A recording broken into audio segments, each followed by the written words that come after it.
Okay, well, welcome everybody to today's V2V thematic webinar. My name is Derek Armitage. I'm a professor in the School of Environment, Resources, and Sustainability here at the University of Waterloo. And I would just like to first start by acknowledging that as faculty members here at the University of Waterloo community, much of our work takes place on the traditional territories of the Attawandaron, the Anishinaabeg, and the Haudenosaunee peoples. And our main campus is located on the Haldimand Tract, which is land was granted to the Six Nations that includes 6 miles on either side of the Grand River. Now, the V2V Global Research Partnership is a transdisciplinary research, knowledge and action network with over 100 members from Africa, Asia, Canada, and elsewhere in the world. The goal of our partnership, of course, is to support small-scale fisheries and their transition from vulnerability to viability.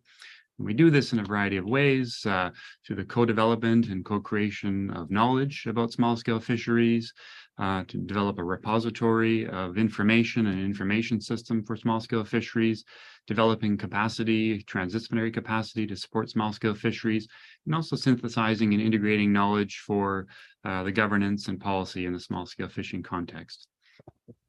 Now, currently, we're supporting research in 6 countries in Asia, in Bangladesh, India, Indonesia, Japan, Malaysia, and Thailand, and 6 countries in Africa, in Ghana, Malawi, Nigeria, Senegal, South Africa, and Tanzania, and also fostering synthesis of research across countries and regions as well.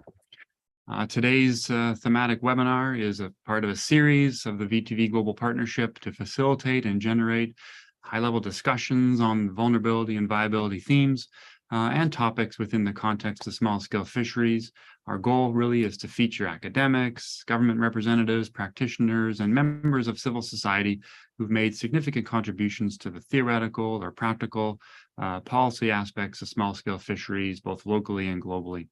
The series is available on YouTube, and details regarding these monthly webinars, including speakers and topics and titles and links to webinar platforms, are all available on our webpage at www.v2vglobal.org.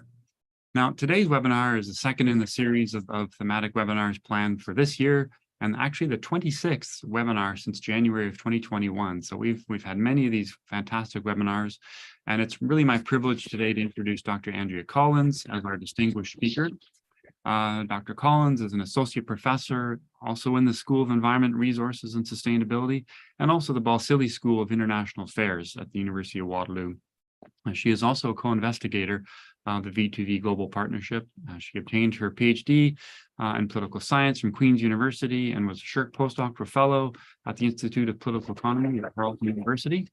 Her research examines the role of gender in the governance of food and land and agriculture by considering the gendered socio-political dynamics and issues that shape resource use and governance. So very relevant for us. Her research has tremendous relevance for our work on thinking through vulnerability to viability transitions as a way forward for building stronger small-scale fishing communities. And I've had the wonderful opportunity to collaborate with Dr. Collins in a number of ways over the past few years, and I've learned a great deal as a result. So very much looking forward to having Dr. Collins speak with us today. Dr. Collins, I'm going to pass it over to you. You can share your screen and get started. Excellent. Thank you, Derek, for that excellent introduction. And yes, thank you. And yeah, and I do want to preface this by saying I'm not someone who works in the fisheries or vulnerability space as much as others that are part of the partnership, but I am hoping today to bring in more of what I've learned from studying gender analysis in resource governance as it pertains to land, agriculture, food, but also expanding that research into other resources as well.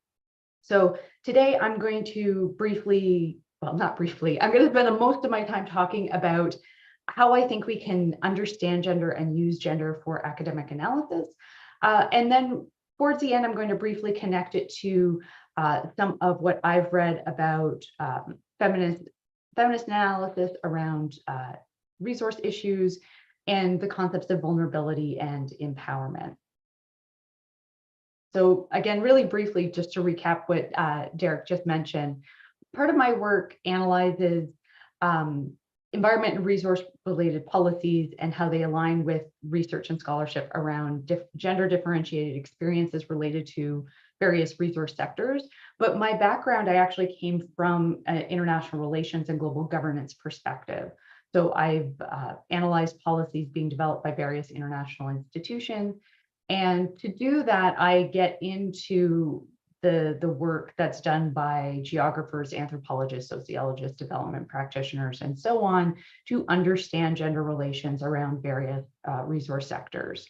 And to draw a comparison between the policies that get developed and what researchers suggest is actually going on on the ground. And what is interesting is that although there are a number of different, or there are a number of kind of similar themes that emerge around the gender politics around resource development, the way that that looks in practice in various parts of the world is very specific to different local contexts. And so what I'm hoping to do today is illustrate the ways in which we can approach the analysis of those sectors with attention to these various gendered themes, but understand how it's going to be locally specific and give you a sense of, if you're out doing this research yourself, how you might incorporate these considerations into what you're studying. So I'm going to start with this broader problem that has been identified by a number of different scholars who are familiar with gender and environment and resource issues. Some scholars like Seema Aurora Johnson, first identified this about 15 years ago. I've seen more recent scholarship by Lau et al. In Nature Climate Change, kind of identifying a similar problem, which is that there are a number of different gendered assumptions, stereotypes, and generalizations that get integrated into policy at the global level in terms of environmental policy, but also in various national legal contexts as well. And so this is a challenge because, as we know, if we are working on an assumption that isn't rooted in reality, we don't end up with policy that works very well. So Seema Aurora Johnson has talked about the tendency to assume that all women are the poorest of the poor, and that doesn't actually help us understand the different challenges of both gender inequality and poverty. And so we have to unpack that a little bit. Similarly, she talks about, we see that there are, on a broad global scale, there tends to be higher mortality rates amongst women and children in disasters. But if we don't unpack that and understand how that intersects with caste, class, that we don't understand the specifics of it, and also even the ways in which masculinity can put people at risk. And so that there are parts of the world where men are more likely to be victims of disasters. So we see this kind of similar pattern repeated again and again, where gender is often used to just think about women and conceptualize women as particularly vulnerable. And again, being positioned in the global north, that there tends to be a tendency for global north countries to also think about this only in the context of the global south. And we don't think about how gender operates in different places and at different times. So what I'm hoping to get you to take away today is this idea that context is very, very important. But we can also use gender to get a better sense of what that context is. And I really want to emphasize here that a big takeaway is that we shouldn't just think about gender analysis as being about women. This has been a common theme and criticism of environmental policy for decades, is this idea that we can just add women to existing policy and we'll solve the problem, but that actually doesn't give us a sense of how gendered vulnerabilities are actually created, that it's far more useful to think about gender as a structure of relations than it is to just think about gender meaning women. So today I'm going to hopefully get through all of this. So the broad question that I'm bringing to you is, how can we study gender? And I'm just going to go through 3 ways that I've found very useful, and they often interlock with each other. So first, I'm going to give you a sense of how to conceptualize gender as more of a social structure as opposed to a synonym for women. And then how to use that understanding of gender as a social structure to analyze these 3 different spaces. So economic spaces, political spaces, and familial and community spaces, and those relations as well. And then from there, I want to take that into reconceptualizing what we might mean by vulnerability. One of those common assumptions that I mentioned on the previous screen, just to reiterate, is that there is this default assumption that women are going to be vulnerable. But that conception, especially when it comes to policy, and this could play out in research as well, tends to ignore agency and the ways in which people in all walks of life might exercise some kinds of agency, and also think about the way that that conception of vulnerability might erase the actual experiences of people in various parts of the world. So when I'm talking about gender, as I already mentioned, I think it's far more useful to think about it as a social structure, but that's not necessarily analytically all that useful to start. So broadly, when I'm talking about gender, I'm talking about all of these different roles, behaviors, activities, and attributes that one society considers appropriate based on an individual's sex assigned at birth.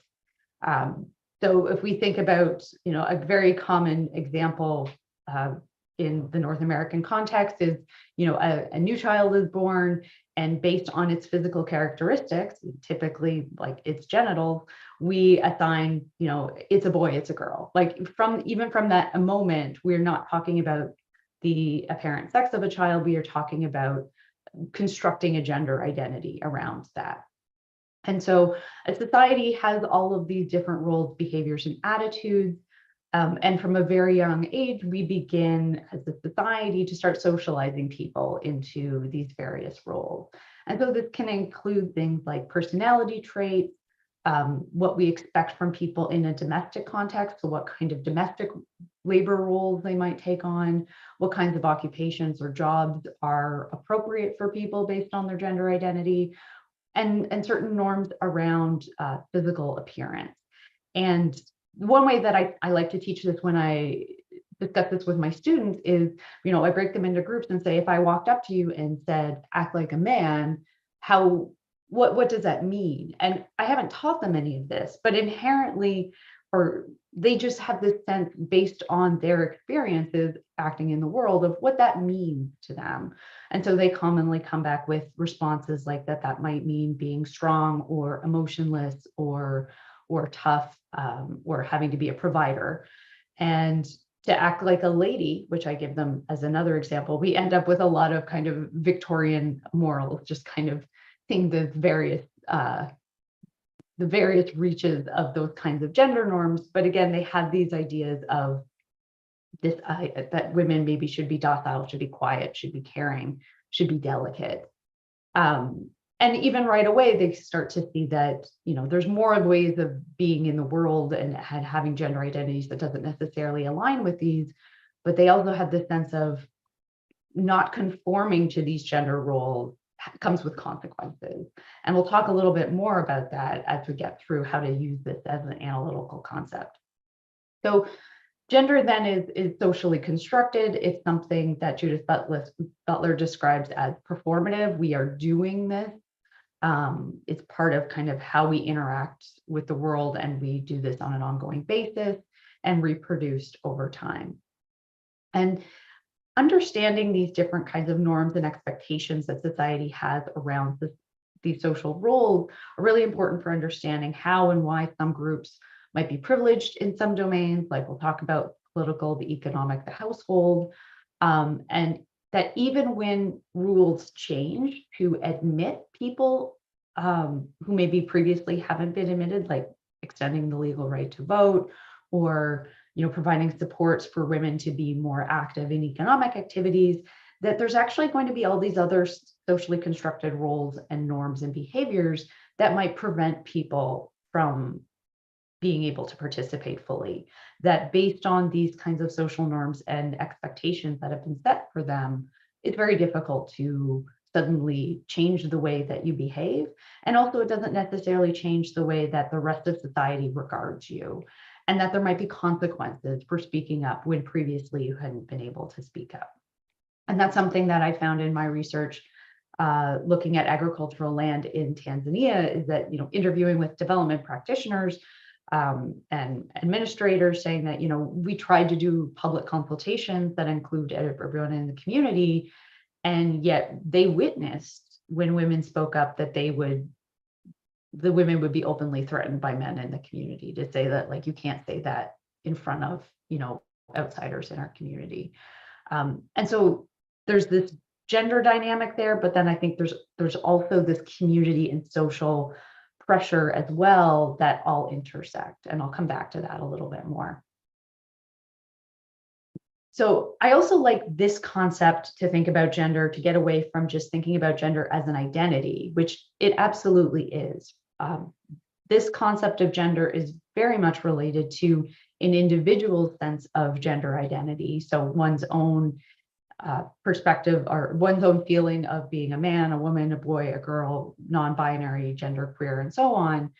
That identity exists within this broader social structure that, although it's based on these ideas about what bodies look like and what bodies are quote unquote supposed to do in terms of reproduction, that it actually creates this broader social structure.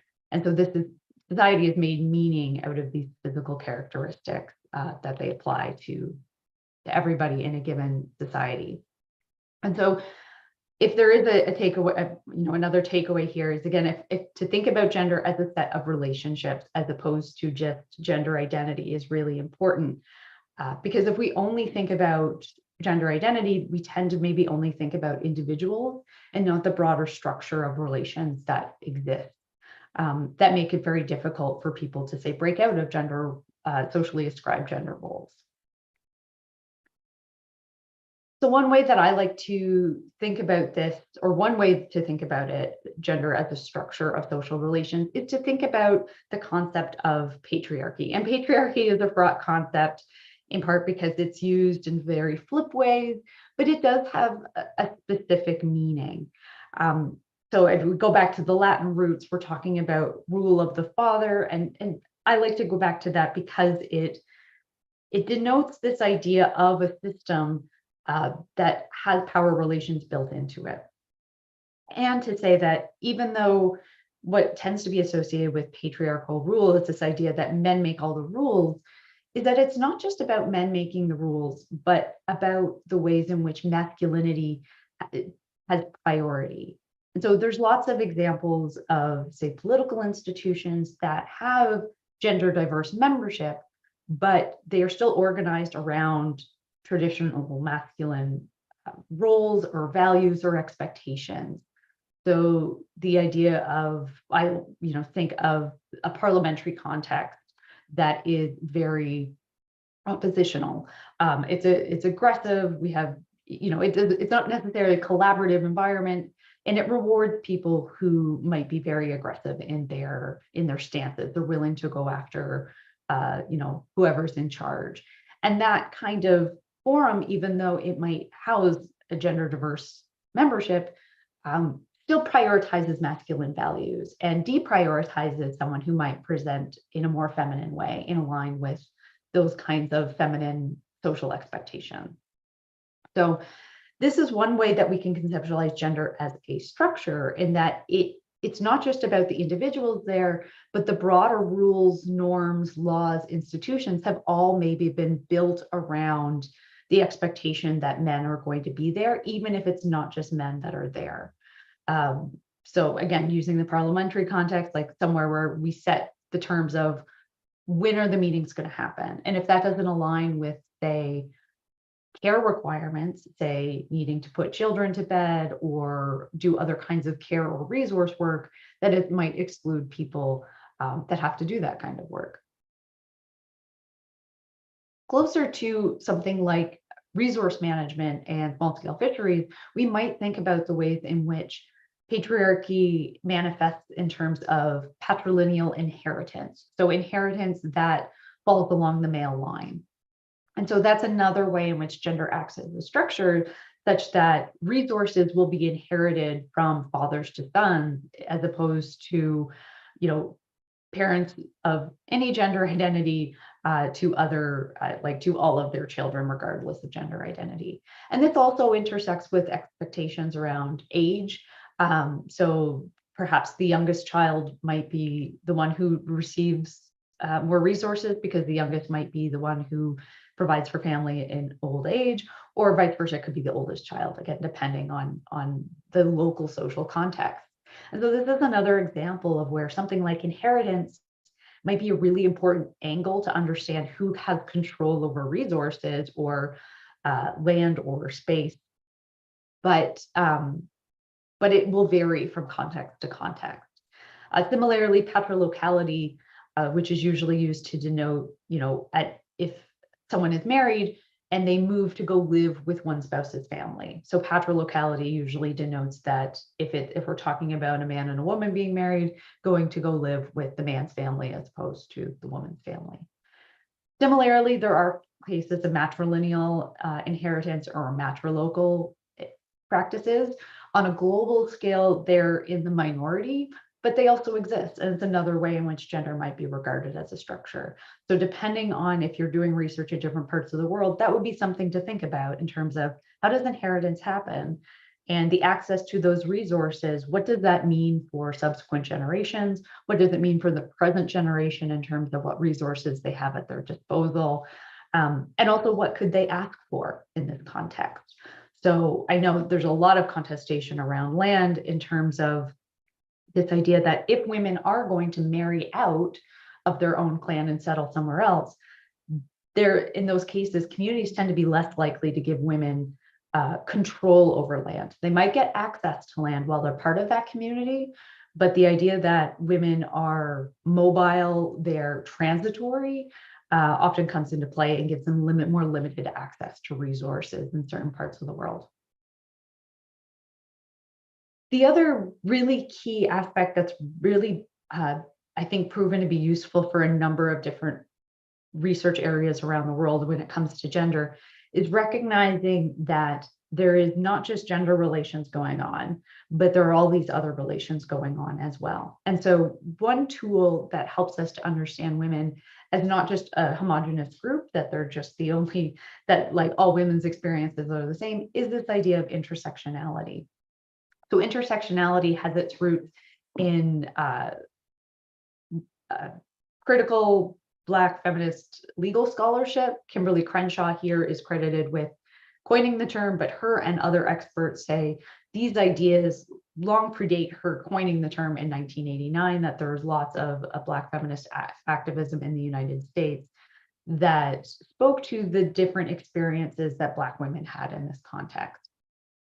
This is also another really key point to understand gender as a social structure and not just as an identity, even though, and social identities are the ways in which we often are able to identify kind of who might experience these kinds of oppressions. But Crenshaw and others say the key thing here is actually to understand how these structures interact. So it's not just something individual, but on a societal level, the way that racism, sexism, classism, caste discrimination, ableism, all of these different structures of oppression actually operate to create specific outcomes. So there is a real tendency often to look at intersectionality as something that tells us something about an individual, but it's actually a far more interesting, and again, true to the concept that Crenshaw established, is to understand oppression and to understand that the way these things can be reproduced by societies in the way that they organize themselves. Again, Crenshaw is a legal scholar, so looking at law and policy in particular. But I don't think it's necessarily just limited to that, because these are norms and ideas and structures of oppression that operate outside of those contexts as well. And I think particularly when we start to look at different communities and the ways in which they might discriminate based on race, class, ethnicity, religion, language, migrant status, that we start to see things that are quite interesting. And some of the scholarship at the top that Derek mentioned, that we've been working on with some of our former and present students, is looking at these kinds of ways to use intersectionality in this way. Okay, so how do we actually put this into practice? Whether you're using the intersectional analysis or not, I think there's a few key areas in which we could start to look at gender relations in various domains. And this isn't to say that everybody needs to look at all of these domains at the same time, but I think these are some really common areas in which we can start to understand gender as a social structure and its implications for the management of resources, especially those that are economically significant and require a lot of community decision making. So classic place to start, as I've already mentioned, there's these ideas around gender norms and expectations, including what kind of work is appropriate for people based on gender identity. And this plays out in the way of gender divisions of labor, and that this certainly happens within the domestic sphere. So in terms of who provides care work for children, who's doing subsistence, agriculture or fishing or any kind of resource activity that is meant to just sustain a family or community rather than bring economic wealth. And so again, on a global scale, we do tend to see a lot of women responsible for those kinds of roles, but not exclusively. That we absolutely see men who have to step into these kinds of roles as well, whether it's based on social norms and expectations or need. There's an interesting tension there if that is something that happens because of need and that conflicts with broader social expectations of what men are supposed to do. So again, this idea that both masculine and feminine roles are really important to understand people's kind of choices, vulnerabilities, and what kind of social discrimination they might experience. But we can also talk about this in terms of what I've denoted here as productive labor, that stuff, the kind of work that might be paid, might be part of tasks in a supply chain. And we can also think about the way that connects to stereotypes and norms in terms of who experiences discrimination in employment and why. And again, it can be gender discrimination. It could be based on a number of other social identities, like I said, race, ethnicity, caste, migrant status, and so on, that those will intersect, or they may intersect as well. And so who gets access to different kinds of work is really worth thinking about. And again, to emphasize that this might lead to discrimination of men based on these different kinds of statuses as well. So again, worth thinking about that in an expansive way. And it's one way to think about gender and gender differences here. We can also talk about, I've already mentioned, who has control of resources. So I've mentioned this kind of in the context of inheritance already, but even if there are family members that earn income, who gets to ultimately control income? It can also be the resources needed for any kind of resource activity. So if we're talking about farm equipment, if we're talking about fishing equipment, if we're talking about equipment need for preservation of foodstuffs and so on, that all of this is worth thinking about. In terms of bringing gender analysis into this economic activity as well, we can also think about the extent to which people have bodily autonomy. So the idea that they have control over their own bodies, so free from physical abuse or harassment, but also whether or not they're able to be mobile. Are they able to travel to markets in order to sell wares? Are they able to, travel long distances without, threat of some kind of attack? And the gendered expectations that might keep people from being mobile. So thinking about all of this as part of this as well. There's also the broader challenge of broader economic pressures and system changes. So if economies are changing, the value of goods goes up and down. We've seen like really interesting changes in who control different resources as the value of those resources go up and down. The trend seems to be that men tend to take control of resources when they become more valuable. And again, that could happen through external, like global factors or something closer to home. And what, if we're talking about pressures that are driven by climate change pressures, that could change these dynamics as well. And then I think there's also a lot of really interesting potential to look at the role of new technologies that they're introduced to various resource sectors in terms of the cost. Again, we already know that there may be differences in resource access, so who can actually afford to use new technologies, who gets to receive training, who's assumed to need training on those kinds of things, different levels of literacy, both in terms of kind of being comfortable with technologies, but also, having the education in order to get access to training for this. One of the key themes that we have seen in agriculture and agricultural markets over the last couple of decades is the expansion of cell phone technology. But even there may be different gendered levels of comfort with using different kinds of technologies because of the lack of training or social norms about who should be using mobile technology, or even if there's, just not everybody has a phone, but there's one phone per household. How do we get broader access, gender equal access in that kind of context?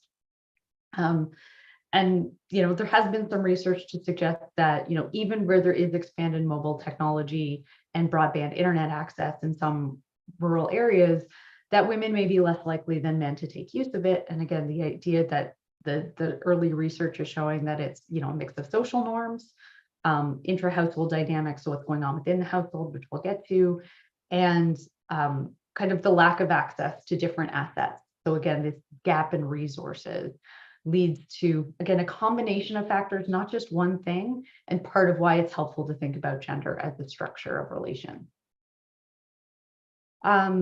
Political activity. So again, as Derek mentioned, my background or my PhD training was in political science, although I've now spent more time in SSHRC than I did doing my PhD. So I don't know what that means.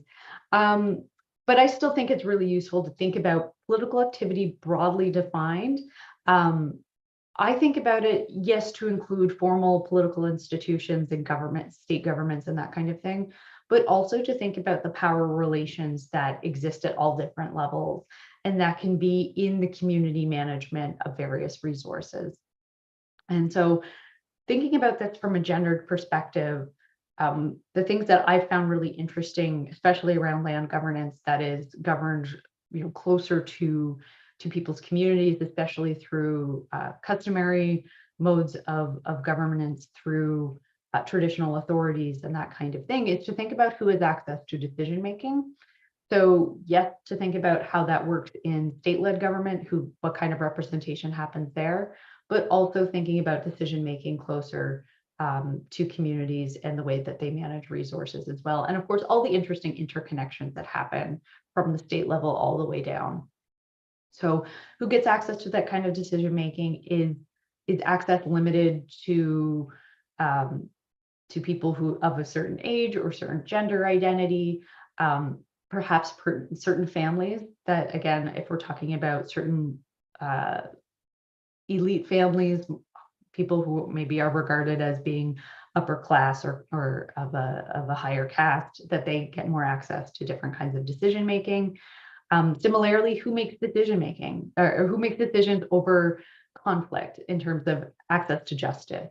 So again, who do we appeal to for conflict resolution or to appeal a decision we don't like? Is it happening through customary authorities? Is it happening through the state? And from a gendered perspective, there's some interesting differences here.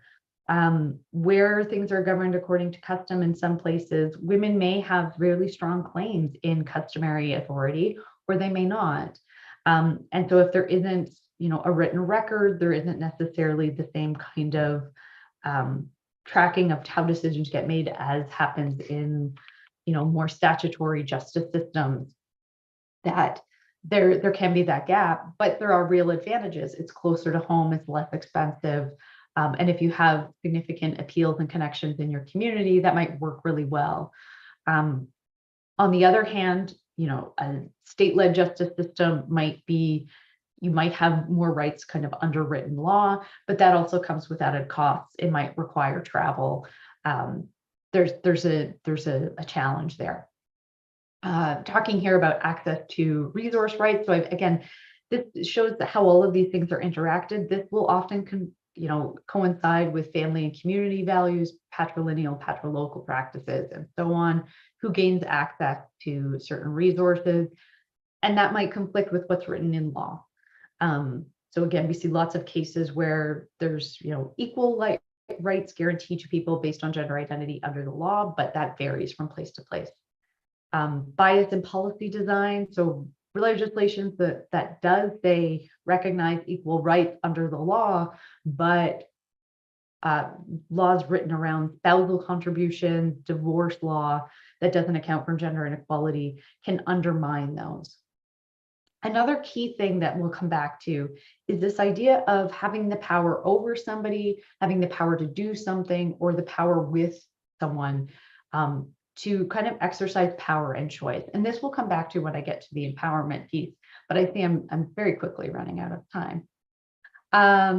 So the last one that I've already really spoken to, and it does show how all of these weave together, hence the image on the slide here, is things like inheritance patterns, marital status, how it's regarded in communities, and understanding that family and community can be a place of contestation. I think sometimes there's a tendency for some to assume that families are, again, homogenous units that are harmonious, but there can be conflict within. However, families and communities are also really important for belonging and support and well-being, and that even where some people might experience disadvantage or discrimination, they're not likely to challenge their families because of all of these other functions that families and communities have. The risk being alienated from your family because you want a resource, puts some people in a really difficult position. In my research studying land and resource governance in East Africa, some of the interesting cases have been, women who are widows or divorced feel like they have less to lose and are more likely to change their community, challenge their communities, because if they don't, they might really lose access to rights and resources. All right. So I want to come back to where I started, which is these ideas around the assumptions and generalizations about women as vulnerable. And again, there's parts of what I've already talked about, this idea that women do tend to be tasked with more resource-intensive work. The assumption is that they are going to be more vulnerable in the context of environmental change, which is true, but it varies. And so it's really important to move past what some have called the Earth Mother myth, this idea that women are inherently connected to nature, and understand that it is created by all of these different power structures that exist.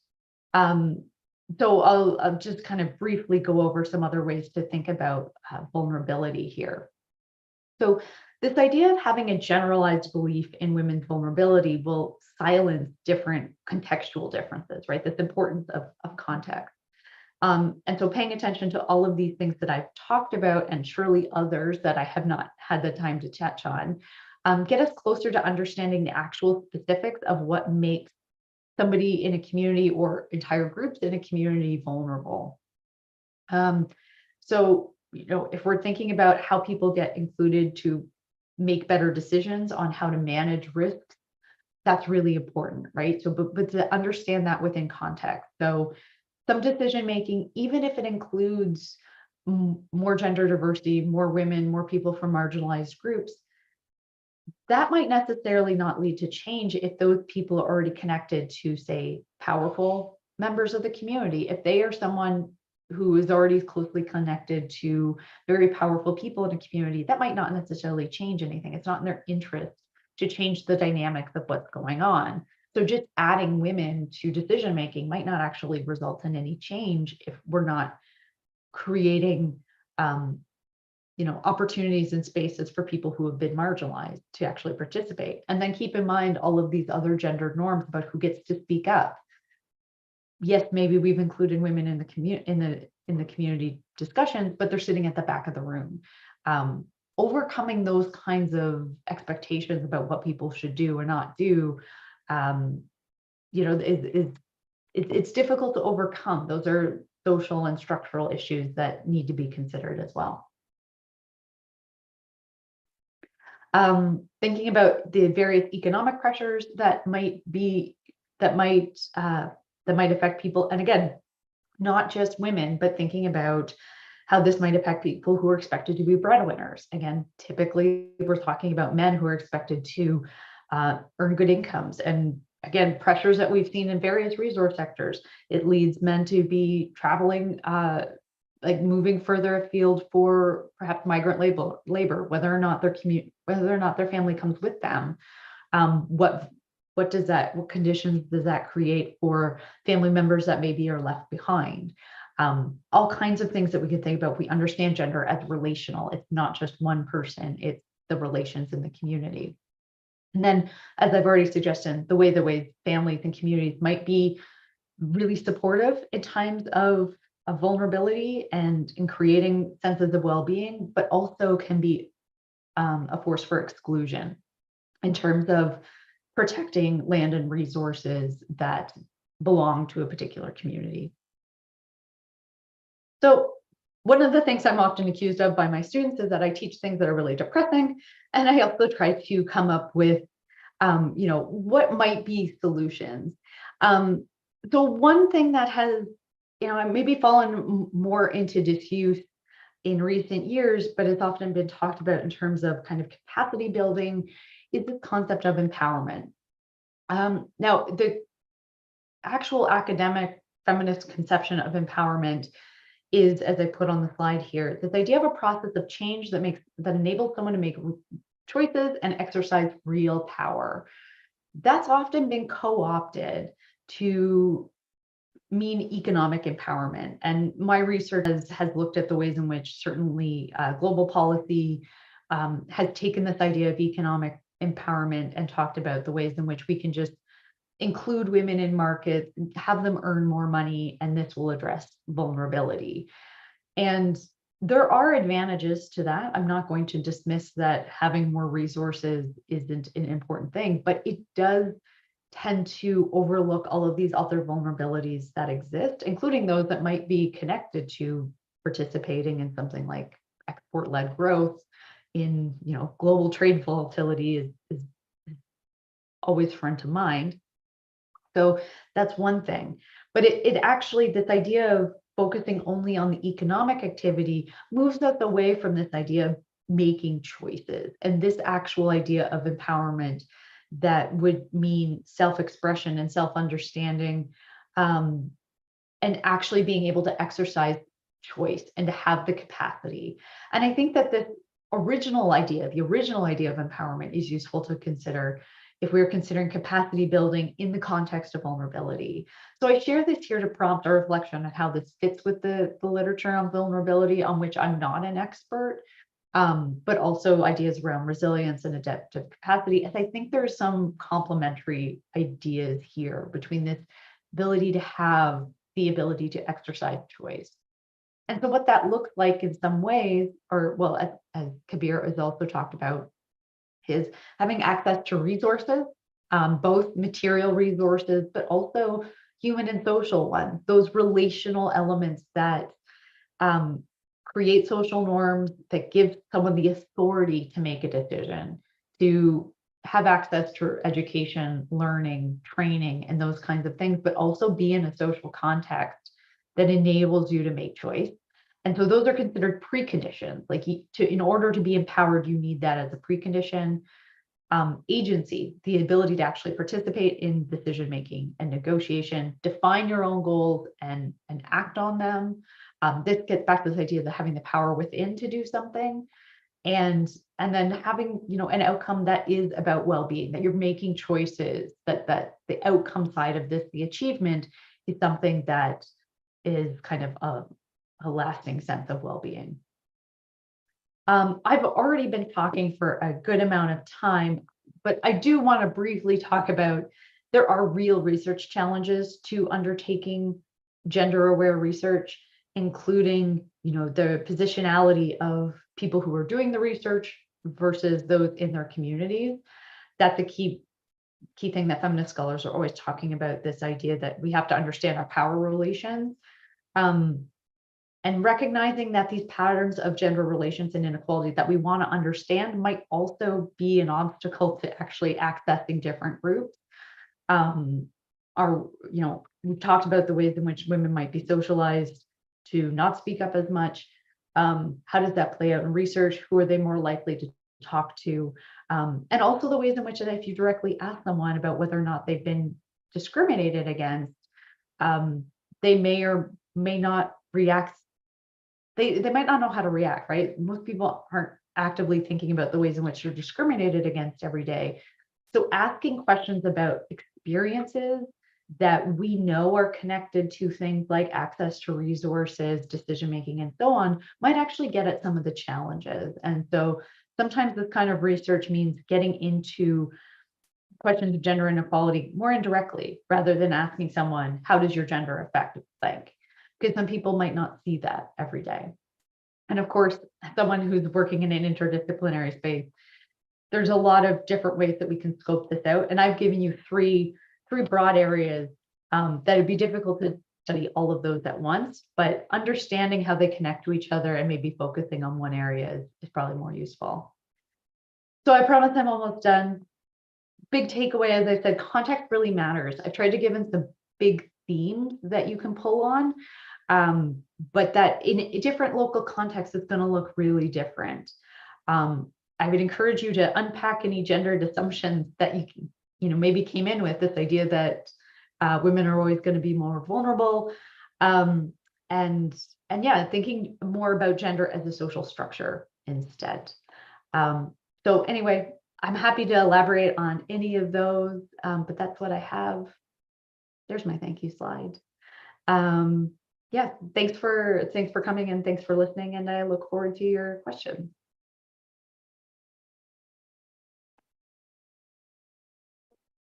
All right, great. Thanks very much, Andrea. That was really interesting and very comprehensive, and you very much sort of reflected that full complexity, as you're saying, of gender as a set of relations, and as you said, not just a synonym for women, and also really creating those links to intersectionality thinking and ultimately to vulnerability, which of course is sort of a key part of the V2V, and thinking about what vulnerability means and how we might transition to viability. We have, I think, questions or two coming in right now. I think I have the first one that I can share with you, and this is from Natasha. Thanks for the lovely presentation, Andrea. I was wondering if you can expand on the localities where females receive inheritance over males, and why do you think this is the case? Okay, yeah, that's a good question that I don't know that I have the answer. Yeah, I mean, I'm familiar with, again, based on my own research on land issues, that there's some regions in, like, I'm familiar of, like, some parts of Tanzania, I think it's like less than 20% of the rural population have matrilineal inheritance practices. I know there's some parts of Ghana that do as well. I don't know that there's any kind of anything that necessarily ties these communities together. Like, I don't know if anyone's ever done research about why this exists, but just to say that there are, the different kind of ranges of, or the different kinds of just kind of customary rules and traditional authorities that might exist in different places of the world, just, different worldviews, values. I mean, certainly kind of closer to home, I know, like Haudenosaunee people, there's, have traditionally given more authority to women to make decision makings as well. I don't know, I think it comes down to specific worldviews and those values. I forget, there's a second part of the question, Derek. Could you? Yeah, the second part was, well, why? So, wondering if you can expand on these localities where females receive inheritance over males, and why do you think that's the case ultimately? I guess depending on different contexts. Yeah, I think it does come back to different contexts, but also I'll say that even though those traditions exist, it's still interesting to see the ways that combines with other economic and political pressures. So that I know in even some matrilineal communities, even though there's this idea that it goes through the mother's line, that often what ends up happening is they brothers and uncles of women tend to get control of resources as well.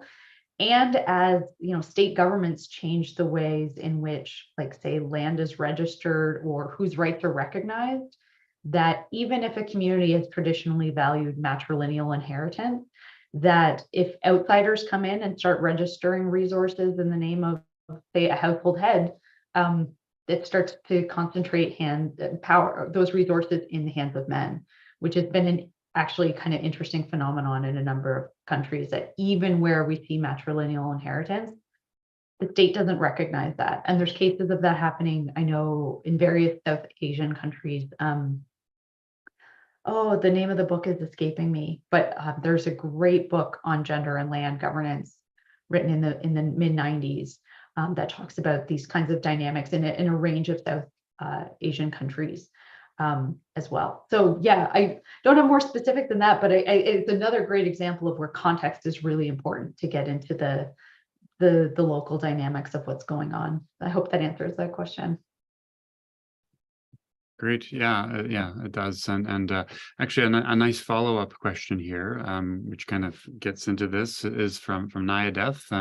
Thank you very much, Andrea. Very enlightening presentation. I was wondering if you could unpack the methodological challenges when measuring empowerment and agency. Yeah. Yeah, that's a great question. Yeah, how do you measure empowerment or agency? Yeah, I think that's a wow, that is a fantastic question.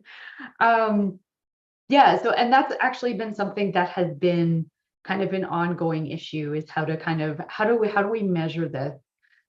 Something like social relations doesn't necessarily lend itself well to counting. So one, I would say, reinforcing the need for gender disaggregated data to do the kind of quantitative assessments of, like, who has control of what are populations doing. This has been, a challenge for some time, but I think governments are increasingly, sorry, I didn't realize I was double sharing the video. Where was I? Yeah, so gender disaggregated data is really important, and wherever we can to provide that kind of support, to collect that kind of data. Yeah, how do you measure it? I mean, I really do think my bias here is towards, like, talking to people directly in terms of their experiences, in terms of how do they see the ways in which they have been able to change, access resources, do that kind of thing. But there is, like I said before, like, asking people about their experiences can be a challenge. But I think there's a place for the quantitative data to understand, who's showing up where, to do that kind of counting. But feminist researchers for a long time have critiqued just counting, that we do have to understand these as social relations, as power relations. And to do that requires qualitative research to engage with communities, to understand their experiences, whether that's, ethnographic work or kind of a broad profile. Yeah, it's a really good question, but I think it speaks to the need for, mixed methods research and research teams that have interdisciplinary skill sets to speak to all of these different things, because it's, yeah, there isn't one good answer on how to measure power. Like, that's a great question.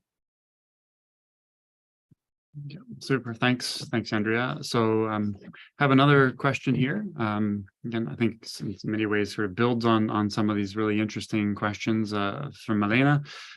Great presentation. Many thanks. I think you said that research on vulnerability tends to mask agency. And is there a way to avoid this in sort of that context? And do we need new concepts to describe these social structures? That's the question. Okay. Yeah, and so I should be careful with my language. I when I'm saying that there's this tendency that vulnerability might erase agency, I'm talking about specifically the research that's been done on environmental policy that tends to kind of paint women with a broad brush to say that women are going to be vulnerable in all of these environmental contexts, and that can erase agency. That doesn't actually get into the specifics of people's lived experiences if you just come in with the assumption that women are going to be vulnerable and we need to protect them. And that connects to these ideas of like, how can people actually be, I was going to say can be empowered, but that's also a critique, this idea that outsiders are supposed to come in and empower communities and not recognize the ways in which they already exercise power and agency. And I think that's a key thing to unpack, is to think about the ways in which people are already like living their life and asserting what power they have. And I think feminist analysis has been good at that in terms of understanding, again, if we think about gender as relational, the ways in which people negotiate the context that they're in and what changes they have and what choices they do have and how they exercise power that way. And I think one of the things that I think I kind of glossed over because I was running out of time was this idea about empowerment also involving the ability to negotiate in various different contexts. Again, Derek, I'm really sorry. There was the second part to this question, and I think I've forgotten it. Yep. So yeah, the first part was about whether vulnerability tends to mask agency as a way to avoid this. And the second part was, do we need new concepts to describe these social structures?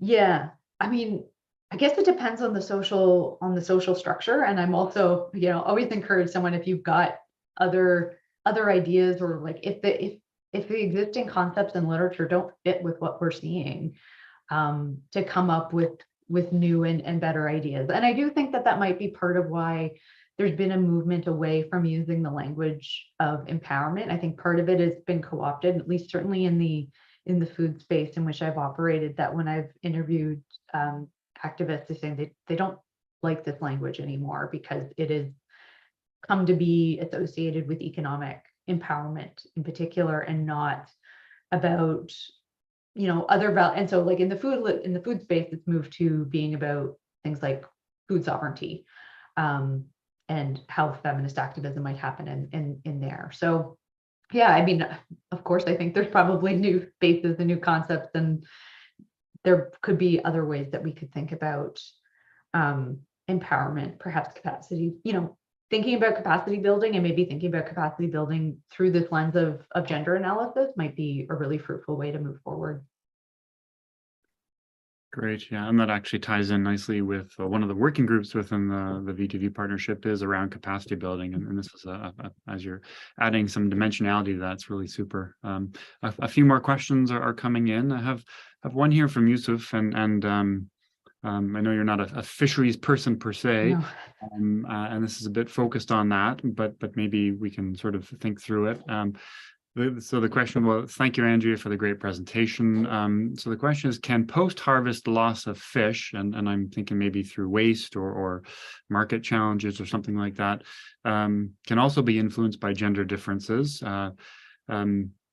So that's kind of a question. And if yes, what sort of factors might we try and measure in that context? I don't know if you have a sense of that, and maybe applied to maybe a land context or Yeah. context. Yeah, so I don't know about post-harvest loss of fish, because I'm not familiar with fisheries and what drives that. But to think about how we might use some gender analysis there. I mean, I'd be curious about, what are the drivers of that? Who's doing what work that leads to, like, again, I genuinely don't know. Is it being done because there's a lack of processing or there's a lack of technology? And even if another way to think about this is what solutions are being proposed to deal with post-harvest loss of fish and how that might have a gender differentiated effect.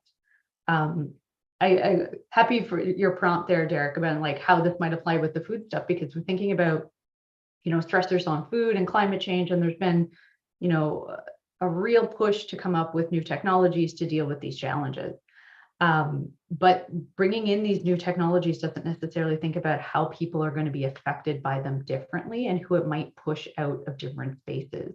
I seem to recall from an earlier V2V discussion, someone had mentioned about, I think it was like refrigeration or cold chain technologies or something like that, and how that might like push out women who are doing different kinds of preservation of fish. So again, I'm moving into a different kind of question, but I think that that's a really interesting tension in terms of when we solve one problem, we might actually be creating a disadvantage for somebody else who has relied on particular income or jobs that they're doing. And again, I see this in the agriculture space where you're trying to bring in new technologies to deal with agriculture, and you push out things that are considered weeds, but were actually collected by women for food, or they were tasked with the weeding and got paid for that. But now if we don't need that weeding task anymore, women have now lost an income. So it's not to say technologies are bad, but we should think about the different effects of them. So hopefully that gives whoever's working on post-harvest loss, that they can maybe start to think about that in different ways, and like what's driving the problem and what maybe are the suggested solutions. I don't have one good answer, but I think that's why we're doing this. I think that's a good question. Yeah, no, it's great. I think your response was super helpful, and it also just reminds us of sort of across the value chain on these things. There's all sorts of different sets of gender relations, like you've highlighted, and when technology is inserted into that, it's just again, it's another layer of issues that have to be thought through. So that's a really helpful question and response. So thank you. Another question here from Anya. Hi, Andrea. Thanks for the great presentation. Are there strategies or approaches that you have used when engaging with stakeholders or governments who might be apprehensive to acknowledge gender inequality? Oh, yeah. So I haven't encountered that directly in terms of the research that I have done. Well, actually, that's not true, because there's certainly stakeholders I want to talk to who don't want to talk to me. So that's a methodological hurdle. So certainly, trying to access people in government, or in some of my research, I'd like to talk to corporate actors who don't want to talk to me. So that is a challenge. Often what I end up doing is operating with kind of what is published, like what kind of public statements they have. But in terms of like resisting on the idea of gender equality as a whole, certainly that's a real challenge. I haven't encountered it directly, but I don't know how to. Yeah, I'll go through one of the feminist strategies with this. Is that often one of the ways in which feminists have, argued for, inclusion of gender analysis or women is to make an instrumental argument. And it's not ideal. And certainly I think I've gone on the record as saying, I'm like, this is not great. But it is one way to get those who might be opposed on board, is to, appeal to, the economic advantages of gender equality, of bringing more people into economies. And so some people describe this, as they say, like an instrumental argument. It gets away from, ideas of that, all people are people and all people deserve dignity and respect and have value. But to convince some people to make those kinds of changes, you might appeal to the economic advantages of it. Some development practitioners that I've interviewed in the past, when trying to do work in terms of expanding the registration of women's land rights, actually have talked about the marital benefits, that, sharing resources with their spouse led to a happier home, which is kind of an interesting dynamic. I do remember one practitioner saying, like, they were saying that, like, you know, things in the bedroom got better when they started sharing resources. I don't know that that's going to be culturally appropriate for a lot of different contexts, but in terms of, you know, having happier familial relations, that's been another way to do that kind of challenge. I also know in some of the advocacy around trying to expand women's land rights and to kind of change people's minds about women's rights was to create cultural products like again, this was, you know, some time ago, but radio programs or kind of things that people might access in their day-to-day life that talked about the benefits of, you know, gender equal access to resources and this kind of thing, and that could change people's minds.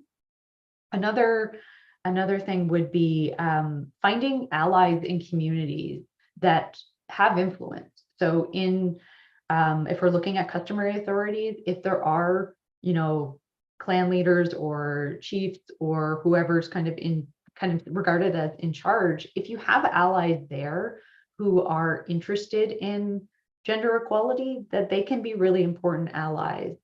I don't know that it gets into the research question of it, but that's certainly been some of the ways in which gender equality advocates have talked about, like, kind of trying to make that change. As researchers, that's not necessarily something we're interested in. They might not be interested in talking to us about it, and it's not really our place to change their minds necessarily. But I think there might be some interesting parallels there to trying to see, like, you know, are there people who might be sympathetic that might be willing to talk to you? Yeah, I'm not entirely sure like if it's a research oriented question or a problem solving oriented part of the question, but I think there's certainly ways in which we can try and think through that problem too. Yeah, super. Thank you. Okay, well, I'm aware that we're running out of time. Usually we wrap up these webinars around this time. There's just a number of comments in the chat just thanking you for the insightful presentation and insights. So that's fantastic. Appreciate that.